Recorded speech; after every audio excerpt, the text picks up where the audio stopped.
Hello, everyone. Welcome. Hi. Thank you. If everyone just take your seat, I think we're going to start everything right now. But my name is John Marvel. I'm with the Institute for Liberal Studies at Florida State University.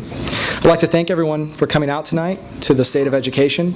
This is a forum about education inequality, social justice, and reform in the United States of America. It's quite often believed that the greatest injustice today is education inequality, and I'm very proud to see so many people in the Florida State University community that are interested in this as well. The Institute for Liberal Studies strives to provide a home for and education about liberal students at Florida State. This institute is charged with perspectives to education, politics, philosophy, and social issues. Facilitation and fostering communication between like-minded liberal and progressive organizations, working with campus and community organizations in order to encourage collective action campaigns which will benefit FSU students and the community by providing lectures, workshops, and other liberal and progressive programs, and provide all these services without charging a fee. This year, our organization has focused on poverty as the main issue, obviously with issues with the economy going down. Our first event this year focused on public service. We had a longtime public servant of the Tallahassee area, William Ayers, speak, as well as representatives for organizations that students can be involved in, such as Teach for America, the Peace Corps, Student United Way, and Habitat for Humanity. The second event we had in November was highly successful. It was a student forum for the defense of the homeless. This event brought a panel of homeless individuals, as well as a homeless advocate and director of the Tallahassee Homeless Speakers Bureau, Mr. Jacob Ryder. We also organized the donation, thanks to several student organizations as well, of thousands of dollars worth of toiletries to the Leon County Homeless Shelter over the winter season. I would like to thank student government, specific senators that were involved in pushing this through. I'd also like to thank our co-sponsor, CPE. With Sarah, would you like to introduce your organization? Thanks. Hi.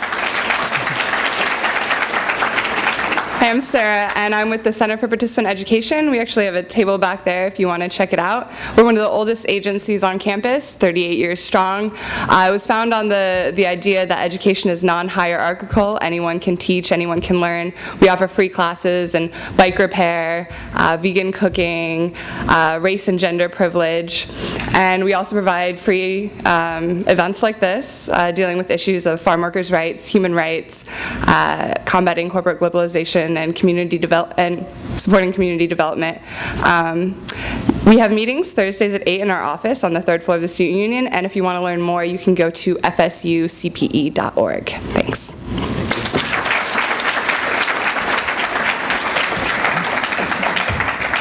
I've had the great privilege of knowing, or at least for the short period of time, I got to know Professor Ayers today, and he's an excellent person. We got to talk about a lot of things. It's pretty interesting. 2 of his students are rowers, and I'm a rower here at FSU, so that was a pretty neat connection. I know Professor Kemp. I took her class my sophomore year, Intro to Public Policy, and was the second B and only the 3rd B I've ever gotten at this school. So she had a very good class. But I'd like to thank everyone that was really involved in this event. I'd like to thank Guest Services for setting everything up. I'd like to thank the University Police Department for organizing the security. And lastly, I'd like to thank our speakers. And to introduce our first speaker, Ed Sturley from the ILS.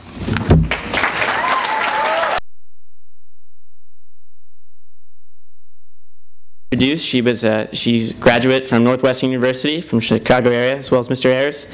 And without further ado, the former Associate Professor of the Political Science Department of Florida State University, Dr. Kathleen A. Kemp.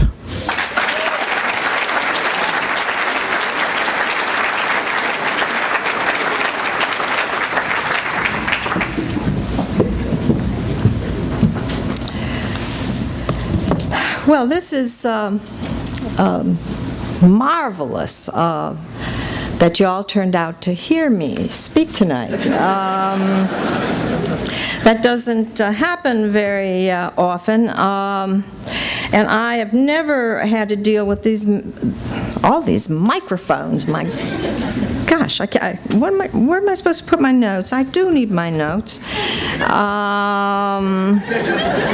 So we'll kind of push these. When Bill gets up here, he may not need notes. And All right. John asked me to speak, and at first I was rather reluctant because I'm really not an expert on education policy. However, he had this emphasis on equality, inequality, and I thought, oh, we'll give it a go. The whole issue of equality and inequality, of course, has become fashionable once again. I think John and his colleagues are a little bit ahead of the curve, but I'm seeing more and more research papers, more and more symposia on the issue of inequality. Clearly, it's an issue that distinguishes, I think, liberals from conservatives. Liberals tend to be uncomfortable in the face of inequality. It's somehow unacceptable in a country that claims that all men are created equal. And somewhat uncomfortable in the face of such things as homelessness and so forth. Conservatives, on the other hand, particularly, by the way, if you're a conservative who reads the Wall Street Journal, will know that they're quite comfortable with inequality. In fact, numerous editorials and articles in the Wall Street Journal about how important, how necessary inequality is for economic development. So it's an entirely different view, and I think it is one of those issues that does distinguish ideologues on both sides. Speaking of being from Chicago, from Northwestern, as I mentioned, I'm seeing more and more of these kinds of conferences on inequality. Here's one from my alma mater, Northwestern. Dynamics of Inequality in America from 1968 to today. So, as I say, John is really leading the curve here. But this is a typical academic conference. There are going to be research papers on race and inequality, the city and inequality, gender and inequality, health and inequality, and so forth and so forth and so forth. And this is what academics do. They kind of splice and dice the way bankers do mortgages. They take an issue and chop it all up, and it's this kind of approach, I think, that led me to come out, and hopefully I will offer a different, if not a totally different view, a view that's not slicing and dicing. Now, the relation between education and inequality, of course, is a close one. For over 40 years, researchers have noted that an individual's academic status, a child's socioeconomic status, or the socioeconomic status of the parent, is the best predictor of educational achievement. Okay. You can look at schools, okay? You can look at schools. Why are some schools better than others? Well, it's a percentage of kids getting a free lunch. It's as simple as that. And that relationship has held relatively stable for at least 50 years. If we look at federal education policy, going back to 1965 and the Elementary and Secondary Education Act, what we will see is an attempt to break up that relation in some kind of way, to interfere so that the socioeconomic status of a child's parents is not a predictor of educational achievement.